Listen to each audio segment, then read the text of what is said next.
Hi అండి. పచ్చినత్తల curry అండి. బాగా క్లీన్ చేసి పెట్టుకొని మసాలా, ఉప్పు, కారం, పసుపు అన్నీ ఏసి కలిపేయాలండి.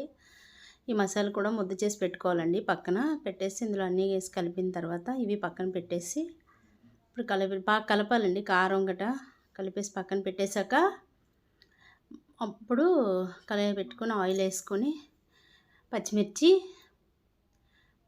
ఏసుకున్న తర్వాత కొద్దిగా కరివేపాకు కూడా ఏసుకోవాలండి. కొద్దిగా కరివేపాకు ఏసుకున్నాక పక్కన పెట్టేసి మనం మిక్సీ చేసిన ముద్ద ఉంది కదా, మసాలా పేస్ట్ అది కూడా వేసేసి బాగా వేగాలి. బాగా వేగిన తర్వాత అది ఆయిల్ పైకి వచ్చే వరకు వేగాలండి. అది ఆయిల్ పైకి వచ్చిన తర్వాత అప్పుడు ఈ అన్నీ కలిపి పెట్టుకున్న నెత్తల కర్రీ దాంట్లో చేపలు అందులో వేసేయాలి. అవి ఎక్కువ కలపకూడదు, విరిగిపోతాయి అన్నమాట. స్లోగా కలపాలి. ఆయిల్ పైకి వచ్చింది చూసారా, ఇప్పుడు వేసేయాలండి చేపలు. ఇప్పుడు వేసిన తర్వాత కొద్దిగా మళ్ళీ మూత పెట్టేసి ఒక 5 నిమిషాలు ఇలా జస్ట్ అనేసి మూత పెట్టేసి కొద్దిగా ఉంచాలండి.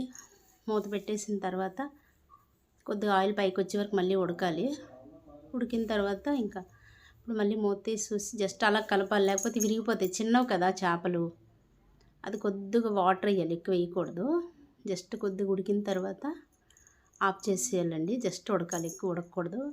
చూడండి దగ్గరికి ఎలా అయిపోయిందో.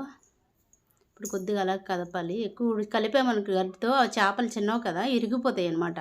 జస్ట్ కలయి పట్టుకొని అలా అలా అనాలన్నమాట. కొత్తిమీర వేసి కొంచెం మరి కొద్దిగా ఉడకాలండి. ఉడికిన తర్వాత దించేస్తే అయిపోతుంది.